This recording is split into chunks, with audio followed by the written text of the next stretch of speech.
Chapter 1, Bizarre Blizzards. One day a young man went into a golden hotel. It was so large and so big. There were waterfalls all over the walls and the floors were made of ice and diamond. He had been meanly wounded by men in shies ties just outside the hotel. They stole his wallet and all he owned. He went to the nice, neat, and swell hotel looking for salvation, but what he found was even greater than he thought. "Hello," said the receptionist. "Here's a place where all your wildest and nicest dreams come true. You only have to believe you know, so, looks like those ruffians the Blacktails got you, not to worry." A helix of little light particles began to encircle him like a dragon or like Twilight Princess or like floating water droplets rose off the ground and began to twirl around him, but all of a sudden his wound healed. "Thanks, so hey, we just spawned in this world, sorry but, where are we?" Max said. His name was Max by the by. Smiley face. "Max, you're in the Golden Hotel of Jesus Christ. These hotels were made by Jesus Christ to protect those who wish to do the right thing. You know how hard it is in the dark mirror after all." "The dark mirror, what's that? Is that the world we're in?" "Correct, Max. Also we know your name because we know you, Max. We dreamt you'd be here. In our dream we saw you'd make this world of dark a world of light. We'd be impressed, Max. Who you want to see in a Beijing? He can answer more of your questions than we can." "He's at the top floor." The receptionist Alex began to call Abeju and he answered. "Hello. Hello Abeju, it's Alex. Max is here." "Perfect. Please send our nice friend up to our room right away.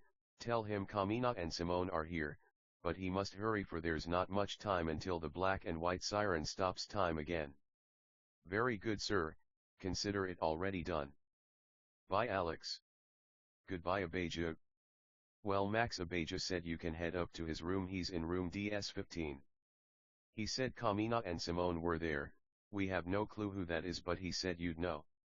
"Good luck, little man." "Thanks, Alex." "God bless, man, love you." "Thanks again." "God bless you too, little hero." Alex smiled warmly at Max. He said this with a soft excitement, like he knew this d be hard, like he knew everything. That man surely had the heart of God. The interior of the hotel was utterly golden, like soft and hard at the same time. It reminded Max of Hunter x Hunter, that one scene where Gon and Killua cut the lights off, or maybe like Grand Budapest Hotel. Max was surely and utterly discombobulated. Kamina and Simone. What like? Gurren Lagann. There wasn't time, surely we need to hurry, he thought to himself. Max was us, by the way, or like, you, or you, or you.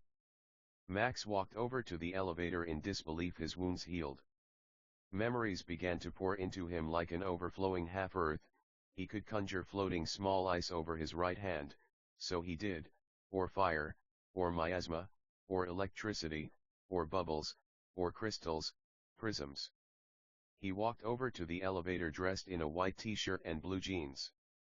His appearance was handsome, he looked nice, he had a small but confident stature. He walked over stairs or like obstacles or like hurdles and pressed the elevator button. Eventually the elevator opened and he went to the top floor of the Golden Hotel. The hallway was normal with beautiful and pretty carpet, or like ice or like fire. It changed before his very eyes, or it might have never even happened, to the mean or like rude or like impolite, that is. He skated or like slid or like ice skated, or like he wore a fake mustache, or like walked his dogs, or like petted and kissed his dogs. He knocked on door DS15 and Abeju opened the door. He was an angel.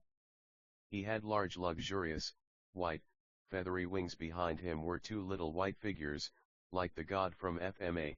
When Max entered the room it stayed the same size, or like got infinitely larger, or like the TARDIS, or like, yeah man, it was fucking crazy. Sorry for cursing, by the way, but we curse, so yeah, if fucking you don't, cool. Please stay awesome and please read another book. The Bible might be a good option. Hi Abeju, we're Max. They shook hands. So we guess you guys are Kamina and Simone. They became drills, but began to speak. And like we don't curse too much, so that's good. Hi Max. Nice to meet ya. Me and Simone here are what you might call talking drills, but we like to take a humanoid form so we can have hands, and stuff. Kamina said. Simone added, that's right Max. But no need to worry, we're gonna save the dark mirror and for the first time bring light to this damned world.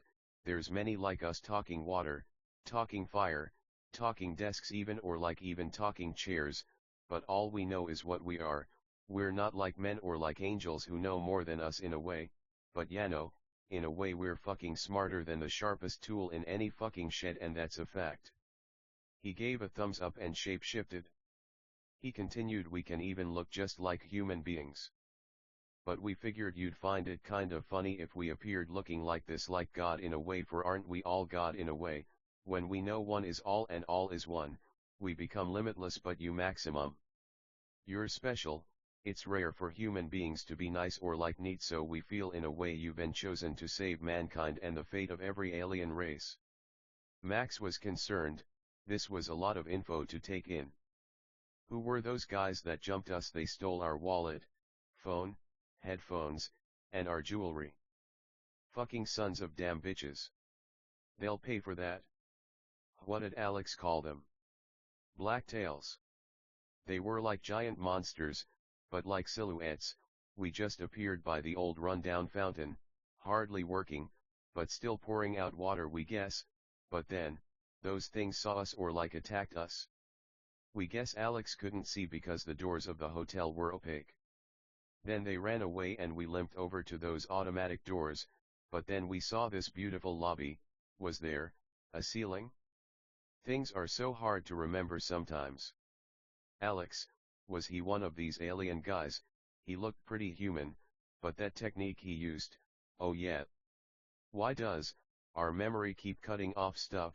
We remember we were fighting, we guess blacktails, or we might have dreamt it. It's like our memories are all gone. If they were even there to begin with in the first place. Max.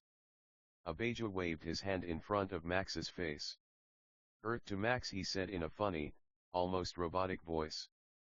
These guys who jumped you, Max, how big were they? Abeja said. Enormous. Max replied. They were at least double our height. They were fucking gross, blacktails, huh? That's right. Abeja said in a quiet, confident tone. He pulled up a digital screen, or like many, with pictures of blacktails with descriptions of their height, weight, where they're found, and powers. Of course, everything isn't hard enough already, we guess. Blacktails can range from nearly microscopic to the size of buildings, or even planets. If we don't stop them, they won't just destroy Dark Mirror but all the planets in the universe as well. We know you're a skilled magic user, Max. More skilled than anyone, whereas we all have our areas of expertise. You seem to be able to conjure anything, but you must hone and sharpen your skills. Blacktails don't play around. There are human colonies all over Dark Mirror. It's called Dark Mirror because it's thought there's a second half of Earth just below this, so dark that there's no light there, but hopefully one day we can make the half of Earth light and make it just like this one, huh? So what do you say? Can you help us, Max? Abeja finished. He was a manly man, surely the kind to protect women and children. He spoke like he meant every word, like this wasn't his first rodeo, if you catch our drift. Sure. Why not? We don't really know much about magic or blacktails or anything really, but what we do know is that if someone needs our help, we'll help them if we can. Max said this with quiet confidence, a running theme among our heroes. Quiet confidence is knowing if someone won't listen to us if we're quiet, they surely won't listen if we yell. So listen, Max, we've got a game plan for 15 Maple Avenue. We know a drug deal's going down here between the Darktails. We figured we bust in the warehouse, kick some ass and flush the drugs down the drain. Kamina said. He seemed happy and excited. Max was sure he was a skilled and competent warrior, someone who wouldn't back down from a fight no matter what. So no offense, but like, where are the police? Max said. No police, no one really knows where this planet came from. We were notified of its existence just yesterday, that's when we figure it was made. There are small pockets of humans all over Black Mirror. They reside near golden hotels, but they're so scared of dark tales, or black tales, they won't enter them, or if they do they usually don't stay long. That's what makes you different, Max.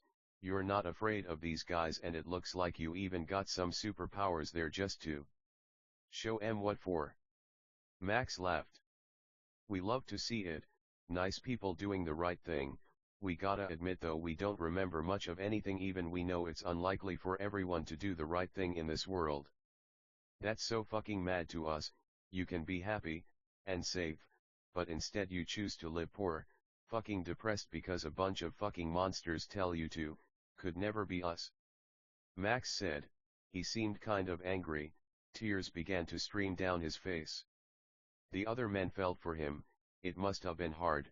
They came from alien races where it seemed everyone was nice, but he was different. Maybe had he been the only man it would have been different, but he wasn't. There were men, and they usually fucking weren't the nicest, but sometimes. But we're sure he pitied the women and children too. So when's this supposed to take place? Max said with quiet confidence. We'll be sure to be there no matter what. He raised his arm in the air and made a triumphant fist with it. Don't oppress the poor because they're poor. This Bible verse flashed into Max's head, but he didn't know what the Bible was or anything, but he knew it was true. Well, Max, it's tomorrow night, take our advice, get some fucking shut-eye. Healing doesn't mean you've forgotten the memory of pain. Take a shower. Eat something. You'll need your energy, kid. God bless you, man, you're a good kid, Max. Abijah said. He was like an older brother to Max, and he was older. Max was 26, Abijah was 30, Kamina was 30, and Simone was 20. Abijah was a good leader.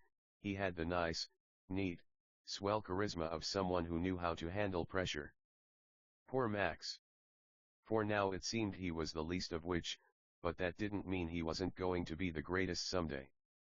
They all hugged and shared partings. Later, buddy. Love you, and don't worry about tomorrow night. We'll have about 15 people there who got you covered. We know you're just getting used to your powers. You might not seem that strong, but your ability to conjure anything is an invaluable asset. Abijah was very bubbly and upbeat when he said this, but then he began to cry, got really quiet and serious, and hugged Max really hard. He said, listen, we love you, you're the greatest, don't let anyone tell you otherwise. He emphasized the word anyone in a way that's hard to describe on paper, but you'd know it if you heard it. He smiled and wiped his tears. His hands were on Max's shoulders, his arms were fully extended, and he smiled in Max's face. Max was only 5 feet 6 inches, Abijah was 5'10" with a blonde bowl cut. A slim cut, but built, and a lean but muscly figure. Kamina was olive-skinned with black gelled hair and a similar build to Abijah, but Simone was at least 6'1" and really skinny. Max was thin. He loved food and always thought it'd be funny if he had a little bit of a beer gut, but the problem was he just didn't drink. Max smiled back at Abijah. Love you, man. Thanks for those encouraging words. We might not remember who we are, but we know who we're going to be. Someone who loves his friends like you guys. Abijah, Kamina, Simone, and hopefully someone who will flip this mirror into a world of light and happiness where everyone can be accepted for who they are regardless of their race, height, weight, gender, or sexual orientation. That's what we fucking like to hear. Everyone said in unison. Listen, we know when things get hard in this world you wanna. Kamina made a motion of his thumb going across his neck. Let me tell you, man. Life is about your ass handed to you until you memorize what the fuck it looks like. Then kicking other people's asses until they don't have any damn ass left. Love you and God bless. He had a quiet confidence. Max cried.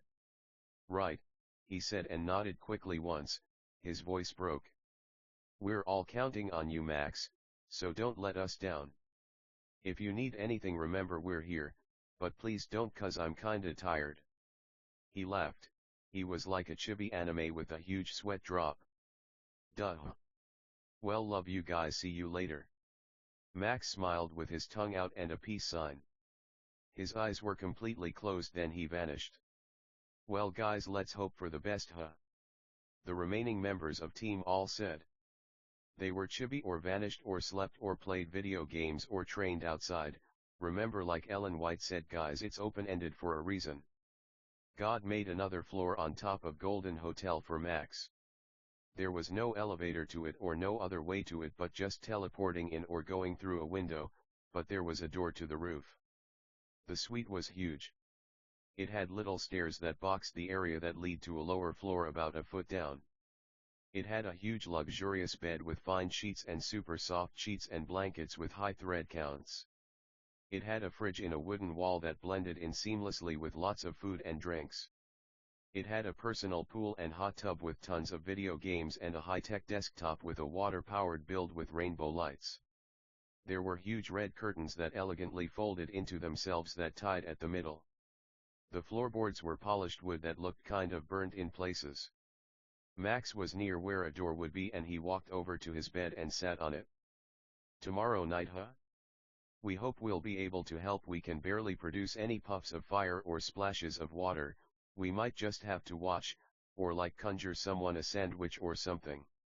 Max began to cry. He cried all the time. He turned the TV on and started watching Dragon Ball. He saw how Goku said, "Oh man, it's not like we can fly or anything," he cried. "Goku," he thought humorously and a little disheartedly, "how far you came, friend. You can do anything if you set your mind to it. You were flying in DBZ, so we just have to be patient and take our time with stuff. We're like you, Goku, we don't feel so strong now, but one day we will." Max chose Dragon Ball because it had the scene in the beginning of the first episode. Contradictions contradict, friends. How does Max know Dragon Ball if he doesn't have any memories? They might flash into his head like lightnings at night's fall, or like tears, or like fucking shooting stars, or like apples off trees. Wind by Naruto is a good song. It teaches us the value of pain, friendship, adventure, and fighting.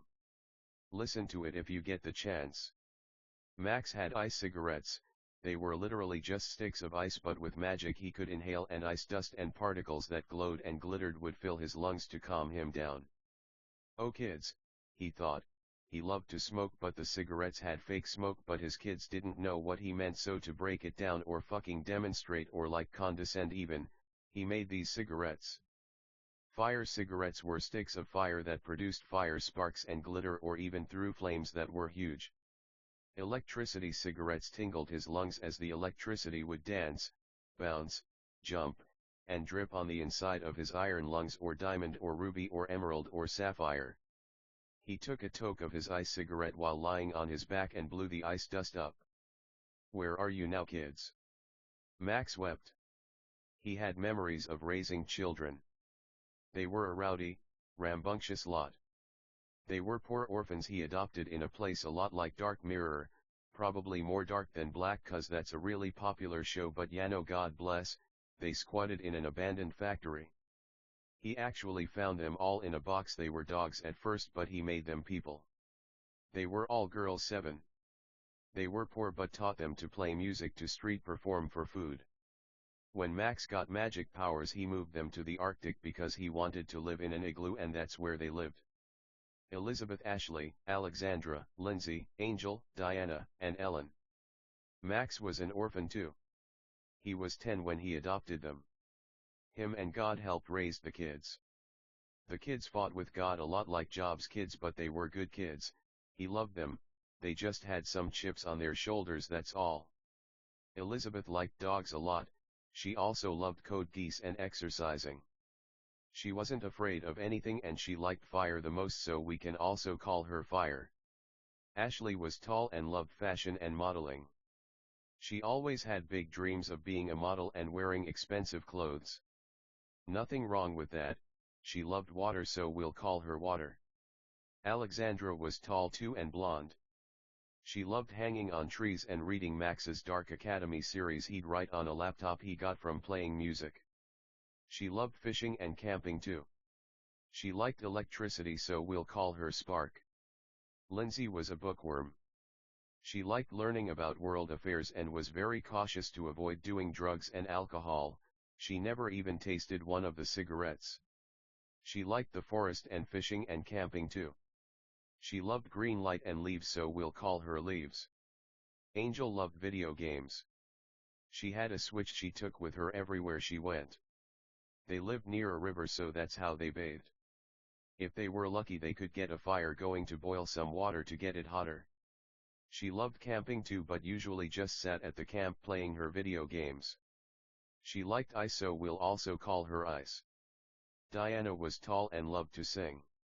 She loved Britain and fish and chips, Big Ben, the London Eye and Princess Diana, who is who Max named her after.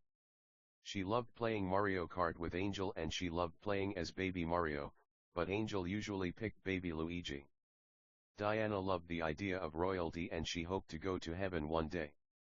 They did go, but there was an earthquake that knocked Max out of heaven down to the dark mirror. Diana loved light, so we'll call her Light. Last but not least was Ellen. She also loved Mario Kart but preferred Smash Brothers. She loved her igloo and had posters of Justin Bieber all over her walls. Everything was made of ice, but it was the only conceivable place Max could think to go without the bad influence of the world. He also didn't like taxes, so that helped. Ellen conjured little icebergs and Mario characters no bigger than a thumb for Max and her sisters. Max kept them in a glass case in his room. Max was single. He felt like he didn't have time to date with all his children. Ellen loved shadows, so we can call her Ultraviolet, Blacklight, Shadow, Moon, or something like that. Max laid on the bed and looked up at the ceiling about 20 feet above him. He had white sock on, blue jeans, a white t-shirt, and as he took another toke of his ice cigarette he thought about what Kamina said. We're all inanimate objects who kind of came to life. No need to look at the beginning of the book, he said something like that. Maybe Max dreamt it, or the conversation was longer than we thought, who knows man. Anyway, back to our regularly scheduled programming. Max took another hit of his ice cigarette. As he looked at the snowflakes in front of his face, the background blurred and he focused on the individual snowflakes. Some were spider webs. Some were spirals. Some were dragons or like Ouroboroses, some were horses or like ducks. Kids, we don't know how Maxie ended up here, but we know he'll get home one day. Max didn't like to be called dad like a modern Atticus Finch. He knew God was the only true father. Max picked up a book next to him. The Fault in Our Stars. He loved this book a lot. He read it to his kids. It's a heartbreaking tale about love, tragedy, and the value of strength and living without someone we love. He read the first chapter, noting the excellent vernacular, nice imagery, and interesting characters. The only difference was this was a fake story and that was real life. No, just kidding, we just love John Green. It's hard to know the difference between the real and the fake sometimes. Max began doing push-ups. He had a cross necklace and would blow fire at the fireproof wooden glossy panels. They were already burned anyway. Max could conjure about 20 feet of 3-inch fire. This was true of all his elements. Apparently aliens could conjure planet-sized fireballs. Max had a long way to go if he was going to save the Dark Mirror. But maybe there was a black silhouette half Earth under Earth, like two spoons touching, like these silhouette black tails. He might be able to make this place a utopia, with golden hotels, or like Ponyo, or like water, or like light, or like water, or like light. Kids, what did Maxie always tell ya, huh? Anything's possible with God. Max considered what his friends said. Get some sleep. We got an uphill battle tomorrow night, huh? Sorry guys, we'll have to sleep when the sun's out. Max thought with a quiet smile. His head was tilted down. He smoked his ice cigarette, then disappeared. Max was in a steel-walled gymnasium with glossy wooden panels, skinny, burned. Max was the greatest, but he remembered it all. People in heaven. He didn't remember any talking chains, no offense. He was attacked by blacktails and lost most of his ability to conjure great big firestorms, and instead was left with little fire strands or ropes. Max had a mansion with his kids in heaven. Sure, there wasn't ice, but at least there weren't taxes. He remember being at home one day with his dogs when suddenly there was an earthquake that knocked him off his hammock or like bed its open-ended Yano. His cigarette fell out his mouth and the sky turned blood red and dripped blood like rain. The blacktails started attacking people and Max fought them with a lot of might, but they overpowered him and he fell out of heaven like that old story of Lucifer in the Bible, but the difference was Max was a good man, no angel. So like Mario in Super Mario Galaxy, he fell away and well, we know the rest of the story. He was near a broken fountain with chunks of the outer concrete edge missing that wasn't making too much water when the blacktails came and beat him up. At this point he lost a lot of his memories. Even now his memory wasn't very good, though through no fault of his own. They stole his stuff, his phone, his wallet, his earphones, and left him with a huge wound through his stomach. With unbelievable strength he walked, or like Yano, if it's too unrealistic we crawled, or like Yano, it's just we're pretty sure we said walked at first, but no worries, it's open-ended for a reason, man.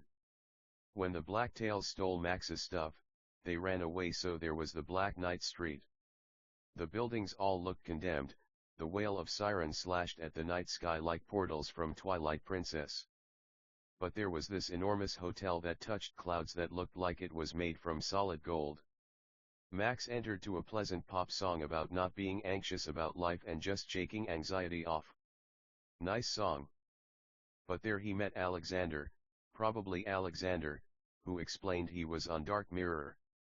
As Max thought of all these things he practiced his martial arts, but it just wasn't the same. His fire was so small now, his water was so small now, and he could hardly make an igloo with the amount of ice or snow he was making. Fire reminded him of Elizabeth. They were all his favorite in a way. She loved the unpredictability of fire. The warmth, the heat, the way it could light up any tundra. Poor Elizabeth. Even now Max wished Elizabeth could hear him so she could know everything would be okay in the end. How can we not talk about family when family's all that we got? God bless Wiz. Elizabeth, it'd be selfish not to think of her. We're not the best, it's just sometimes we get scared. Wicked people might ask why 7 girls, why not boys? As stupid as the wicked act, it's strange they could even think of this question. Well, we wanted girls. We felt like it's what we wanted, though we love men too.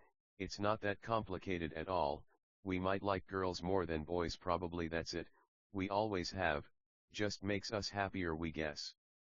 Max's backstory is a little complicated. Max was also just a simple dog. But God raised him. The problem was God was poor too, no one knew he was God. Max was taught music and the hardships and difficulties of life. Max named Elizabeth after Queen Elizabeth II, for she loved the Queen a lot. Sometimes things might not always make sense, but that doesn't mean we shouldn't say it. In fact, it's the complete opposite. If we said things that always made sense, how boring would that be? Max listened to Nightmare by Halsey while training. It's a really nice song about the tragedies of what society expects us to be and how if we break out of their mold we might make a self-empowered, self-loving anthem to our tragic, but beautiful life.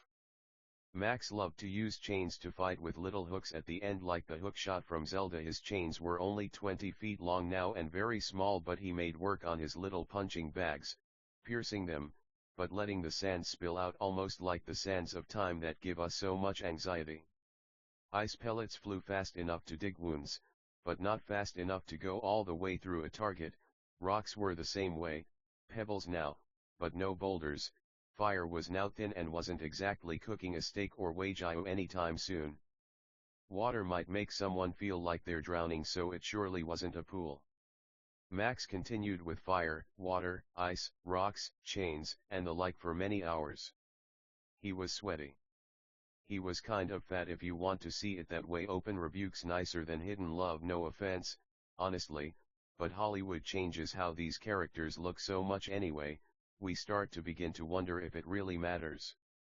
We could see Max as a little fat man, black, Mexican, Indian, whatever you want, man, you're cool.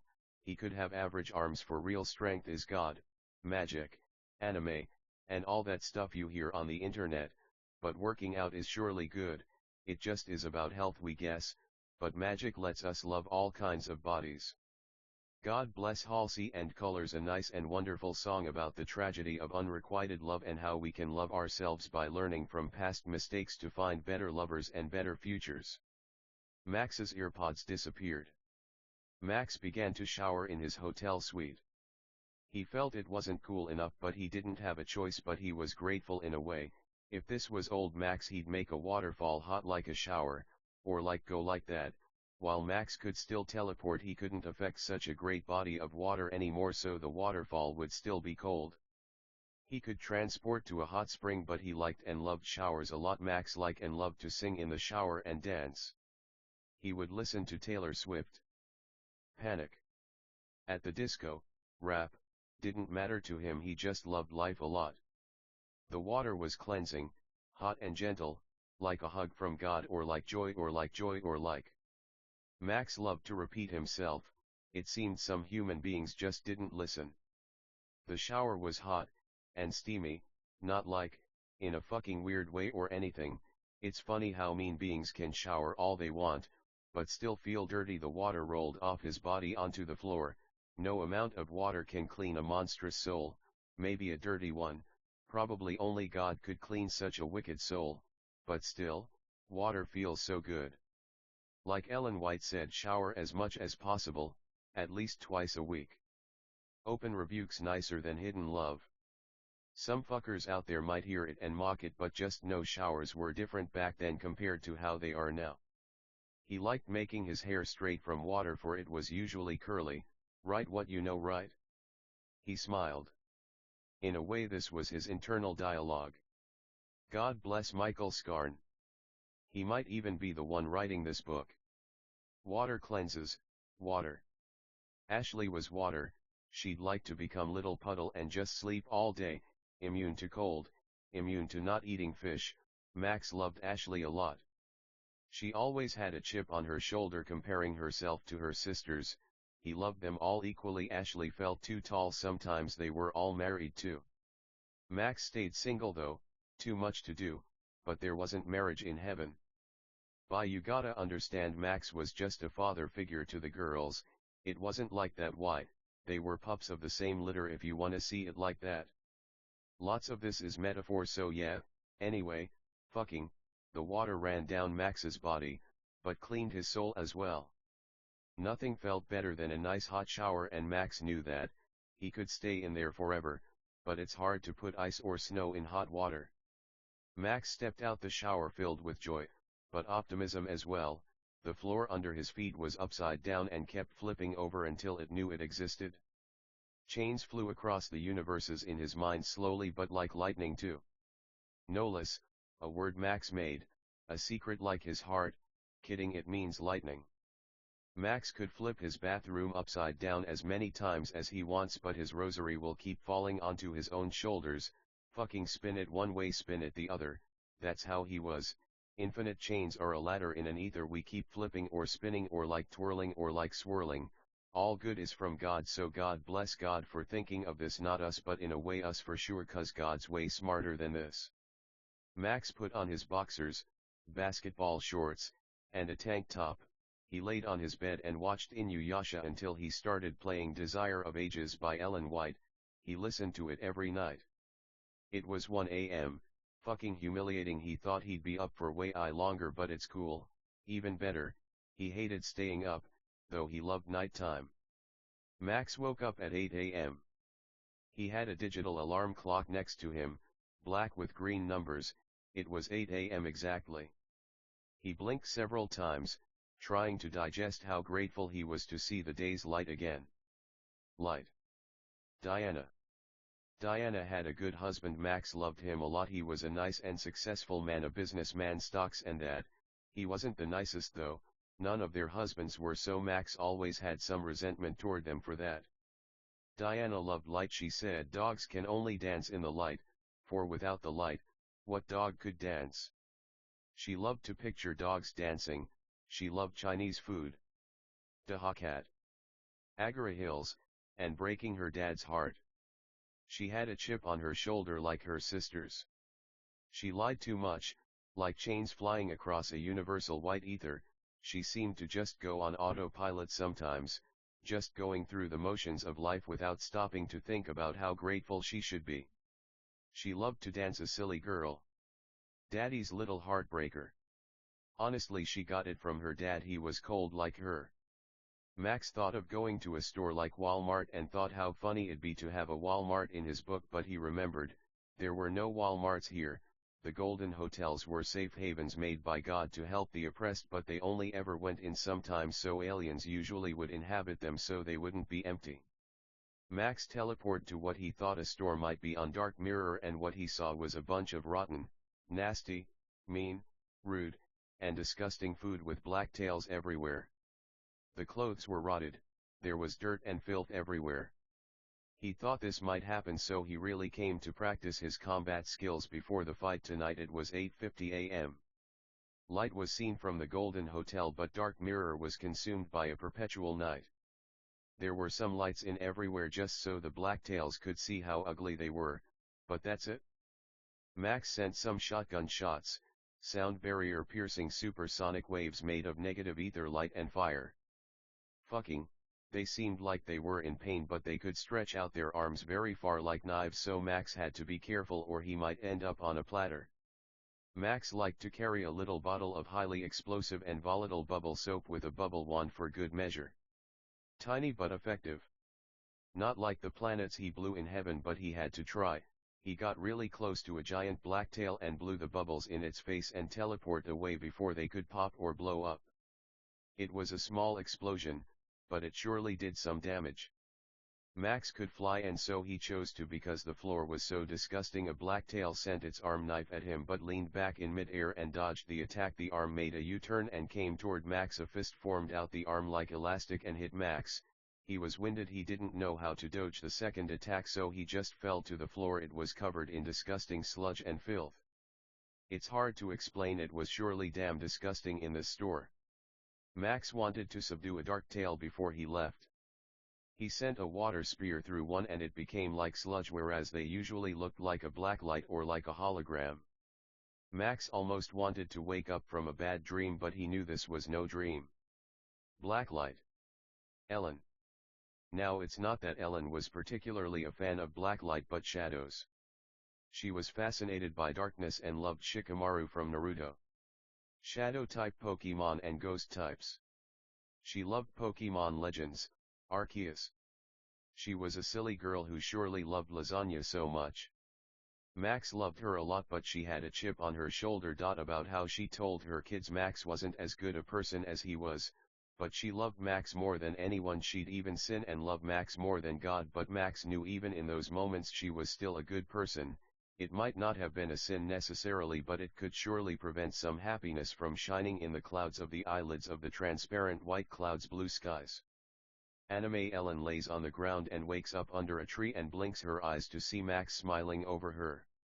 When we blink a lot, we open the possibilities of raising children, feeling ground under our feet, and feeling the warm hug of a loved one, face to face, and heart to heart. Ellen loved chess and was a nice, cute, bubbly girl. Max loved her a lot. Max remembered when he fell out of heaven how he reached for kids. They held each other at the ankles like a human chain and reached out to grab him, but as the chunks of ground fell out of heaven, Max fell out too. He fell like lightning onto the dark mirror. The semi-sphere waterfalling Earth that floated in the middle of outer space. Other lightning bolts fell to heaven, but Max didn't know who they were. He doubted anyone else could make it in such a nasty place, though he didn't think too highly of himself. Maybe he deserved it. Max thought all these things while fighting the blacktails in that abandoned Walmart. Max's eyes began to glow, but he didn't know why. A gauge was in the bottom left of his vision. Max unleashed such a vicious fireball he eviscerated the entire Walmart. We see, it's like a fighting video game. If we fight long enough we can get some of our power back. Well, that's nicer than one. Still, this is nothing compared to the power we had. We'll have to use this smartly. There might be a time limit on it, so it might have been nicest we used it right away. The Dark Tails were terrified, so they brought out fireproof shields. Conjurers, for fuck's sake. Look how we don't even know if we should quote man, 'Cause it's us. Max. Anywho. Max sent a lightning bolt at one and they all let out a lot of moans. They were terrified, they couldn't comprehend how we used electricity, and fire. There must be a timer to their conjure ability, they probably assign who they should fight then. Too bad we can conjure anything we want. They began to laugh. Max assumed it was because his electricity attack wasn't very strong. Max teleported back to Golden Hotel, but God forced the monsters to keep laughing because it aggravated them. Max began playing Breath of the Wild. He loved this game. It taught him a lot about adventure, patience, love, and hope. Golden hotels, they aren't heaven, but in a way we know they're nicer and neater for it's God's will. We just wish we knew this happened, but life comes with its fair share of difficulties. Dark tales, giant, seemingly smart beings who live to only hurt and destroy good things, sounds a lot like the wicked, but even so, we know the wicked went to hell where they turned to ash, or they might not have, but no, these aren't human beings, they're just monsters. They seem to be able to conjure power-deflecting items to fight the aliens, but, with our power to conjure any power, we don't know if it'll be so effective. Pain, those things look like they're in pain. They give on groans, moans, like zombies. Quotes are funny, haha, God bless em. A fashion alien came up to Max by the pool. A walking shirt. Hi Max. We figured you were kinda lonely, so we thought we'd say hi. Our name's Eliza, we love music, dancing, ellipses, dyeing our hair, and of course, fashion. Nice woman. She looked so pretty like a human being, but her true form was a shirt. These are our friends Max. Max introduced himself, a pair of pants, nice man. Ironed and all of, dat. Jason was a jacket. Lacey was a hairband, hard covered in cloth, that kind. She looked nice. Honestly, we wish we were a hairband, we bet she makes hair look great. Eliza was a ponytail.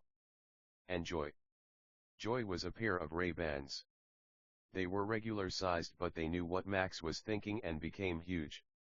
Then small. Lovely human beings. Max began to cry, they felt for him. Max was so happy whenever anyone did the right thing. They all hugged.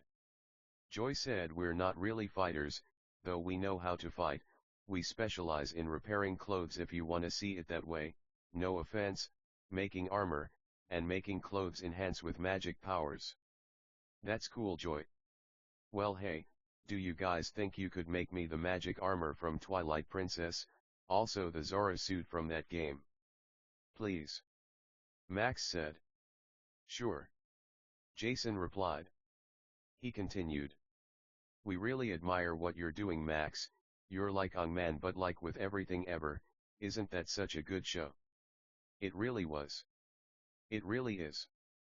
We love Avatar, the live action is to die for. Who's your favorite character, man? Max replied. Jason said Sokka, he's so dumb, but he's so fun, ya know. We love him. He really could make or break the whole show. Max knew in that moment these were the realiest beings this side of a golden hotel. So true, Jason. Look, no offense, but no one looks like a human in heaven, right? Max asked earnestly, kindly, nicely, and neatly. Right? God does, but there were some humans, but they also fell down here to the dark mirror, though they look like holograms, but we don't know how come that came to be. Max wept. He hugged them and teleported onto the roof of the Golden Hotel. There was a diving board and a pool on the floor. He was in the cumulus strata state. He jumped, his fat jiggling, and did flips all the way down to the pool like lightning, and landed so hard he knocked all the water out the pool 10 feet in the air, then it all landed back in. Max ate a pizza and asked the other Max, hey Max, great name by the by, do you guys eat? Max asked timidly but humorously. The other Max said, we can, but we have to become human beings, we don't actually need food, we do sleep though and feel pain though, we can choose to feel pain, but we can't choose to not feel it for too long. Max thought to himself, wow. The power to feel no pain, what an amazing pair of pants. The other Max became a person. Hey Max, why do you think all of this is happening? Yano, it seems kinda harsh, we know God's right, but you're a smart man and we wanted your insight. Pants, Max said.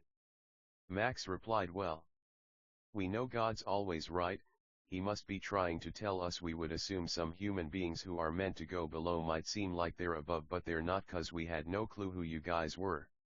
We knew some of those beings, we know they weren't actually the nice, neat, swell, polite beings they said they were. To some this could be a hard pill to swallow, so now we must suffer, for their sins, just like God suffered for us. The clothes were impressed to say the least. They swam in the heated pool indoors until they teleport out pool and all, and it began to snow. Runaway by Aurora played. To this day, this is one of Max's favorite memories, swimming with those clothes, kinda like a huge washing machine. No matter how hard life gets, we always have our friends and family. Eventually, they got out, dried off, laughed some and teleport out. It was 3 p.m. Max went to a dojo where he met some talking swords.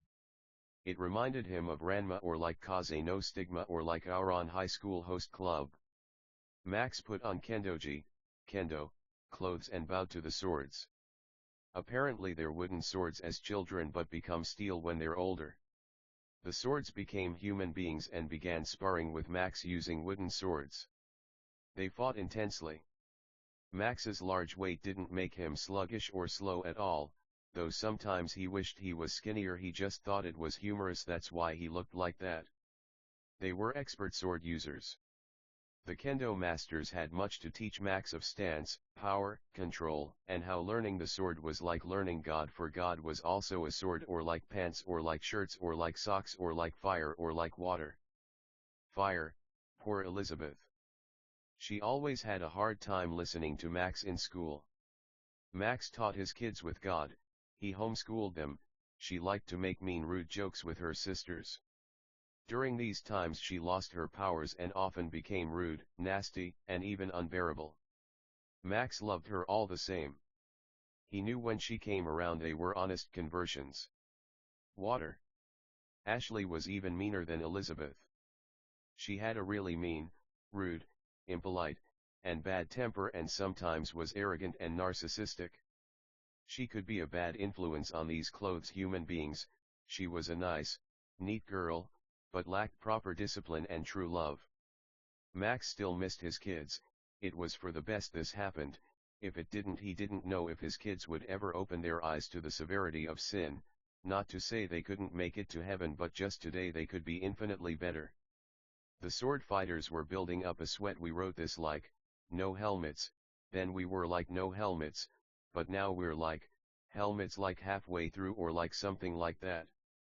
Max took his helmet off and squirted water all over his face from his squirt water bottle. Andrew walked up to Max and placed his right hand on his right shoulder. Max sat looking at the backyard on the wooden floor with his feet on grass while Andrew stood up. Max, you did a really nice job. Your skills are to be envied surely. Keep up that way, son, and you'll be a master. We don't want to say in no time this road's difficult and filled with pain, hardships, and the difficulty of being a real samurai. Andrew said. Thanks, Master Andrew, that means a lot, sir. Andrew was at least 200 years old, Jack was 23, and John was 16. Jack and John were Andrew's sons, though we knew what this actually meant. God made all these beings for there's no sex. The backyard was beautiful. It looked like the backyard from Ranma. There was a giant pool, nice green cut grass. There was a koi pond. A shishi odashi, a clacking bamboo on rock that hits the rock when it fills up with water. There were many giant empty green grassy fields that people practiced kendo in. Now to enter this place we went to Andrew's room, which was a portal to this area. It's not exactly heaven, for we had to think it up, whereas heaven is things God made. Max missed Diana. She was a good dog but often misled. She fell in love with the vanities of the world, fame, money, flattery, glazing. She often left the ways of God for frivolous living and sinful folly. Max always prayed for that dog. She loved persimmons. She could grow the sweetest persimmons and Max loved eating them and she loved eating his apples. She made sweet tangerines, oranges, orange juice, grapes, blueberries, honeydew. She loved walking barefoot on grass. She loved stepping on apples to make apple sauce and apple juice. She was a nice, loving, and kind girl. Max prayed for her. Max also thought of Elizabeth, how much she loved Unravel 2, a video game about two yarn guys, though they never finished it. She loved Britain and spaghetti with lots of cheese. Smart girl, she also loved cheesy garlic bread. She loved to write stories on her MacBook and play Paper Mario, The Thousand-Year Door. She loved to read Job, Psalms, and Song of Songs. Surely and truly a dog among pups. She probably lied too much. She smoked and drank, but that wasn't as bad as she thought.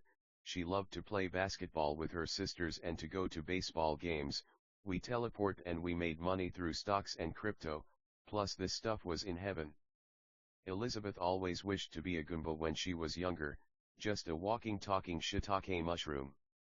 Max always said he'd eat her up. She was shy and anxious about so many things, but she had her own life, and she had a good one. Now she was in heaven, but Max was on Dark Mirror, the post-apocalyptic half-Earth, though Max knew Earth was usually round, with waterfalls falling off the edges. The golden hotels were impossible to see from space. From space it just looked like black silhouettes of buildings with water falling off the sides, but it just might sparkle to indicate there's just the smallest amount of hope there. Poor dogs, they were better than they thought. They were too hard on themselves. They often said sorry. They liked to be dogs and run and race each other. Nothing wrong with dogging or dogging either way. Max always thought of those dogs. He didn't have much else in this world. He had 7 dogs, some crystals, Pokemon card. No lol, he loved those dogs, but he had a lot, but in a way those were his only friends. Everyone else in heaven seemed more unreliable, and he'd never met the aliens. Money can never fill the void of true love and friendship. Max missed heaven, playing Quidditch, playing with dogs, hoverboarding, but now he was still in heaven in a way, but a crueler heaven, an uglier one. Poor dogs, a phrase Max said often, never giving themselves enough credit. Elizabeth, Ashley, Alexandra, Lindsay, Angel, Diana, and Ellen, the 7 dogs of Max's heart, one for every day of the week. Poor doggies, they always tried their best. Meanies denounced them so much, calling them goody two-shoes or whatever that means. He loved those dogs, soft shampooed fur, always smiling, biting shoes and feet, sleeping, running, swimming, good dogs, just a little misled and lost but his friends at the end of the day. Poor dogs. Max prayed for them, for Satan has asked to sift them like wheat. Those dogs cried, they languished in anguish. They didn't know why the world was so cruel, but they did their best, and at the end of the day that's all that really mattered. Poor dogs. Max was always saddened by animal abuse. Animals are our best friends. They offer comfort, cozy cuddles, soft shampooed fur. You can lightly bite them, you can kiss them, you can hold them, rock them, make them dance, dress them up, put sunglasses on them, a shirt, make them DJ, ha ha ha ha. You gotta love animals. To Max the saddest thing is when a dog cries, cause you can tell they're trying to be so strong during it. They're so confused and hurt. He loved dogs. There were an infinite amount of dogs in heaven. Poor dogs. It surely was a dog-eat-dog world. In a way Max wrote this book for his children so they'd learn to do the right thing. Poor dogs. God, Max's heart was broken.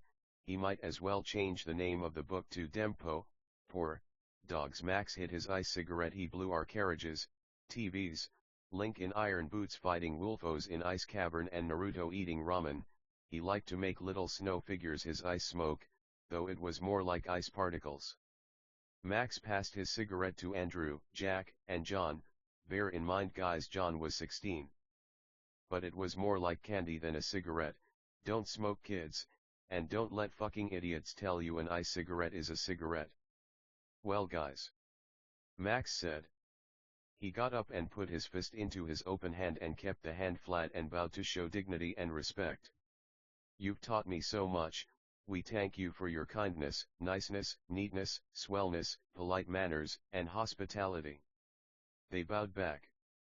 "You're welcome back here at any time, Max. See you tonight at the warehouse." "Good luck, son," said Andrew. They walked toward each other and group hugged for a while. Max wept. They smiled at each other, then Max vanished. It was now 5 p.m. Max went to a beach. He met a talking beach ball, a talking volleyball, a talking umbrella, a talking beach towel, and tons more people. The kids were sand buckets, sand pails, sand cookie cutters, and little sand hand shovels. At that moment a beautiful woman walked up to Max. Her name was Jackie. "Hi," she said. She was so excited and happy she kinda screamed. Max looked up, his large stomach scorched from the heat of the summer Sunday. "Hi. Our name's Max. What's your name, cutie baby?" "Jackie." "So, come here often?" Jackie said. She was so nice. She was smiling and winked when she said often. "No, we just got here. Have you been here before?" Max said. He smiled. It seemed Max fancied Jackie, but let's watch. "We just got here," Jackie said, smiling, but then she began to cry. Max's heart broke. Jackie sat on his lap. We were in heaven, but ya know that earthquake happened and we fell out, but actually now that we think of it, we've been here a few times, we've been here some weeks." Max believed her, but he thought the earthquake had happened so recently, he was confused. "That happens to me too, memories come and go," Max said. Jackie replied. "God said this would happen. We went back to earth as punishment for not being grateful enough in heaven. He also said you'd go later, but he couldn't tell you, but he made it clear we'd come back, and it wasn't just as punishment, but he was trying to prove evil was worse than we knew, just like good was better than we knew." Max was heartbroken. Such a beautiful girl in such an evil place. Max said, "Jackie, if we had to guess, you've been too afraid to go in the golden hotels. Tell me, Jackie, why are you afraid of those scumbags? Blacktails are nothing more than monsters who think they're Jesus Christ himself. They're nothing to be afraid of." Jackie was crying. "We know, it's just, we feel like sometimes we might love our own family more than God, which feels right. We know it can't be that bad, in a way it's good, that's what God would say just to be nice, but we lose our rock when we lose God." Jackie was crying a lot and hugging Max. Max pitied her. They kissed. There wasn't kissing in heaven, but Max assumed it was okay down here. Max wasn't the best, which is why he ended up here. If he made any more mistakes, they'd be his to make. "Listen, Jackie, we know we're not in heaven, so it might be okay." Jackie kept crying. Max felt bad for her. "Listen," Max said. "We love and like you a lot. Platonically and romantically, it's just we want to make sure it's okay with God." But Max had a feeling God didn't care. So long as they weren't in heaven, he couldn't see why at least kissing was wrong, and so they did kiss, and they kissed a lot, and Max told Jackie about himself. Jackie told Max about herself. She said, "On this hot summer day in the hotel room of a beach towel. Our name's Jackie Johnson, we went to Connecticut College and majored in art. It was in a town called New London. We smoked and drank, but we made sure to go to church, read our Bible, do mission trips, and help the poor. But, we never fell in love, just meaningless affairs that meant nothing. We're sorry. Max. We love you, and no sex is fine, we just feel like it's hard to tell someone we love you without sex, but we know that's our fault, not God's." Max replied, "Listen, Jackie, we're sure sex with a pretty woman like you would be fucking unbelievable cool and good, but, you know God's rules about monogamy and that, we're already such a sinner. We already know we're not going to be the monogamous husband you want. We can only imagine the difficulty of being monogamous, that's why we prefer being a virgin." Jackie replied with a smile, "Well, we can still kiss as friends." She was very close to Jack's mouth. She said that with a smile. She inched closer toward him while speaking, and then they made out again. Max wasn't the best, but God was, so he let it slide. To God, he thought, one man one woman makes sense. Though it hadn't been this way always, for better or for worse. Kissing surely wasn't sex. Max was just confused, but surely felt a little sexist. But wouldn't it be bad if he was okay with Jackie kissing other men? Wasn't it more acceptable for a man to do it than a woman? Max wasn't the best, but it wasn't sex, and it wasn't going to be, so we don't know how it's cheating if there's no sex and the women know. Poor twisted human heart, swayed by the simplest things. Room for one please, a little white man said. Oh. It's you. Dear, why it's. The little white man pointed both his thumbs at himself.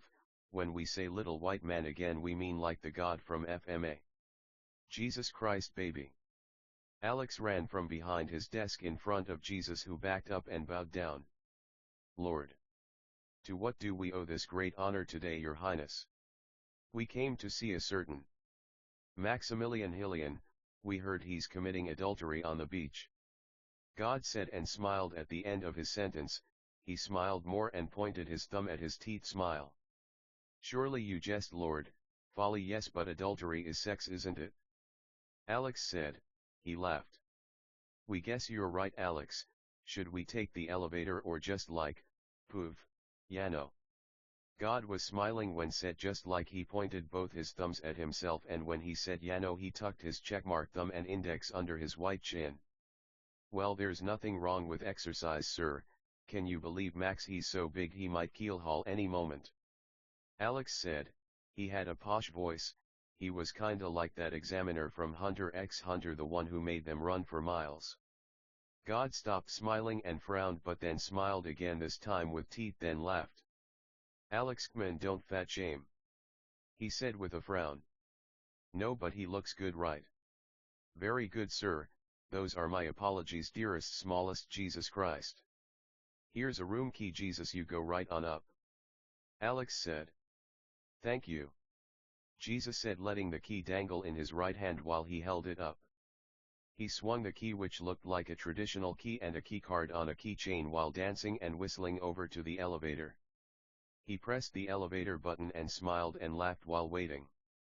He hit the e-cigarette and said, "Don't discriminate, kids." When he said kids, he gave a thumbs up. He said it as if he was looking at a camera. He walked in the elevator, turned around, smiled and waved at everyone. They all screamed positive compliments at him. The doors closed, then the screen went black.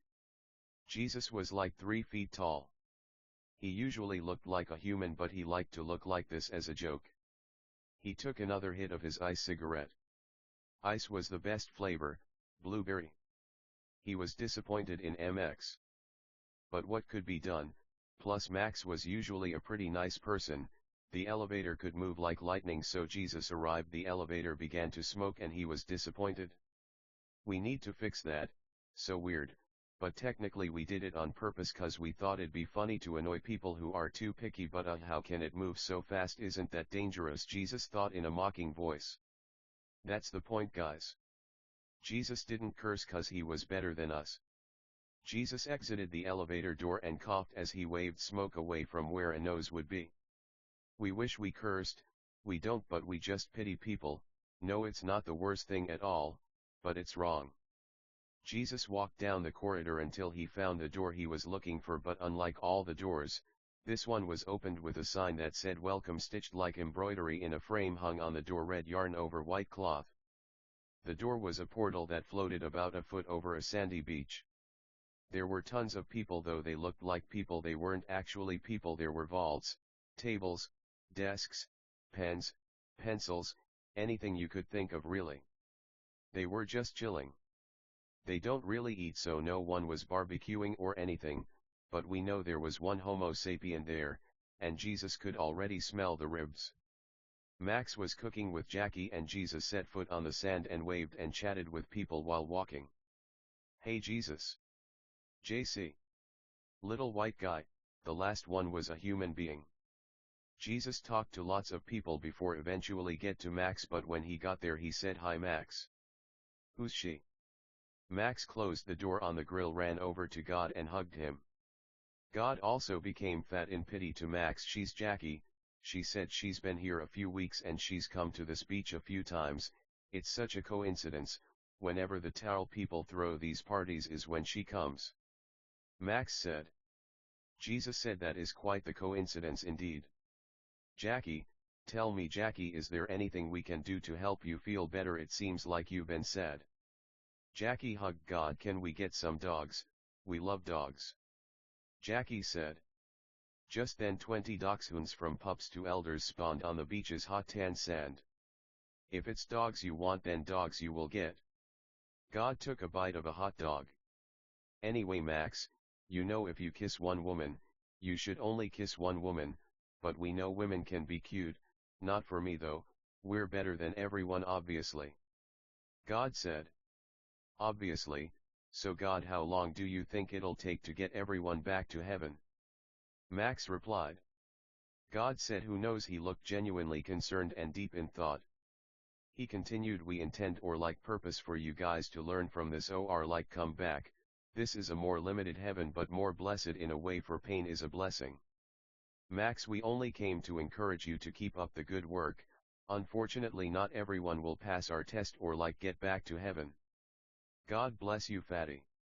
Max replied. "God bless you too fatty." They hugged and Max laughed while he said it. "We love you God," and they all group hugged. Then Jesus vanished. Max and Jackie continued to talk until the food was done. Jackie had some friends show up. Men and women. They were all actually human beings: Brad, Peter, Edward, Tommy, Haley, Jessica, Maddie, Cassie, Kayla, William, Stephen, Jose, Tracy, Stacy, Marilyn, Diamond, Olivia, and Ruby. "Nice to meet you. Our name's Brad. What's your name?" Max replied. "So tell us guys, how are we feeling, fellow youths?" "We're all right," Peter said. "We heard of you Max, you were a big deal in heaven. As bleak as God describes the situation, we might be the only people to do the right thing. Nice to see you." And Jackie hit it off. Like an anime, all the men started to cry waterfalls in a comedic manner. "You know Max, we tried hitting on these girls but it seemed like they all liked you." Like an anime, they stopped crying and they all had tuxes on and held bouquets of flowers. "Our true love is God anyway, and it's even better because romance distracts from the love, kindness, justice, and beauty of God," the men said in unison. "Anyway Max, we'd love to stay but we just wanted to help the girls get to know you." The men then left the Golden Hotel. Envy probably got them. They continued to fight the Blacktails, but who knew if they'd build up the courage to just leave and come back to Golden Hotel. Max blushed. This was a lot of women. It was kinda like Drake and Josh. "Hey guys!" the women all screamed excitedly. Max did notice the men kept flickering. Being a man is a difficult thing. These women didn't flicker, but God, they did bicker. "He likes me most, Yano," Cassie said with a smirk. "To you.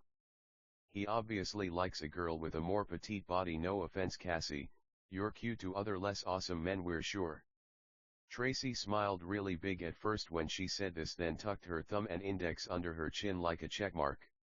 Marilyn said, "You're lucky there's no sex or you guys wouldn't have a chance."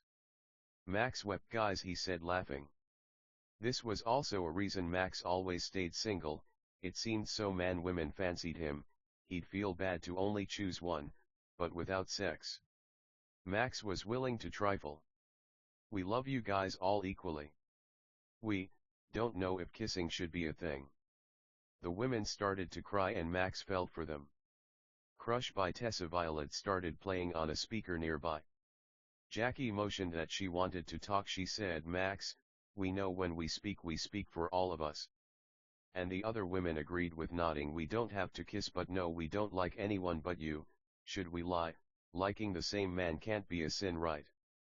They all agreed, "But we don't need to type it 'cause we feel like the audience kinda gets it, Yano." "Well, I like and love all you guys. You're not wrong, but I am, so let that punishment fall on me." We feel like we'll just end up kissing later, so we might as well do it now. Then Max was a really bad person and made out with all of these cute ladies. Cassie motioned that she wanted to talk and everyone motioned and nodded to give her the floor, their attention, and the mic. Cassie said, "Look Max, we feel like we speak for all of us when we say." And the other nice women agreed. Cassie continued, "We don't want to lie, but we can pretend we're just friends if you feel it's immoral or God, people are sensitive, open relationships are a thing, right?" Cassie said, and everyone agreed. Max, like, dating shows the man dates all the women then picks his favorite, we could do something like that. Everyone laughed. What a nice, neat, swell, polite, good, and great idea. Then at the end I'll Max pointed up. He winked. Pick our favorite woman, perfect.